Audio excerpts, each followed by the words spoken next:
আমি আসলে এই ছদ্মবেশটা নিয়েছিলাম আর কি। আমি অন্ধ না, আমি সবই দেখতে পাই। আমি সব দেখতে পাচ্ছি। এই যে তুমি কি ভাবছো যে আমি অন্ধ? আমি যদি প্রবাস থেকে ভাবে অন্ধ সেজে না আসতাম, তাহলে তোমাকে আমি হাতে হাতে ধরতে পারতাম। এই এই জানোয়ার বাচ্চাটা কে? কথা বলছো না কেন? কে এই ছেলেটা প্রতিনিয়ত আমার বাড়িতে আসছে? কে? এই দিকে তাকিয়ে দেখ, কে এই ছেলেটা? তুই কি ভাবছিস? এই আমার দিকে দেখ।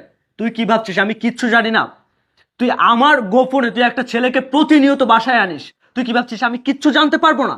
আমি সব জেনেছি, আমার বন্ধু আমাকে সবকিছু জানে। চাই আমার দিকে দেখ। এখন মাথা নিচুর দিকে কেন? আমার দিকে তাকিয়ে কথা বল, আমি চোখে ক্লিয়ার দেখতে পাচ্ছি। এই ছেলে, এইদিকে, এইদিকে। কে এই ছেলেটা? প্রতিনিয়ত এটা করছিস, এক সপ্তাহ ধরে করছিস। এটা কি? এটা কি গোডাউন পেয়েছিস? হ্যাঁ এই কথা বলছিস কেন? এটা গোডাউন পেয়েছিস? এটা প্রতিনিয়ত একটা ছেলে নিয়ে লটর পটর করিস, তাহলে আমি কে? হ্যাঁ, আমি প্রবাসে দিনের পর দিন কষ্ট করে মরছি। এই শোন আমার দিকে দেখ। তোর সাথে আমি আর থাকবো না। এই বেয়াদব বাচ্চা, এদিকে, এদিকে। এখানে আসার আগে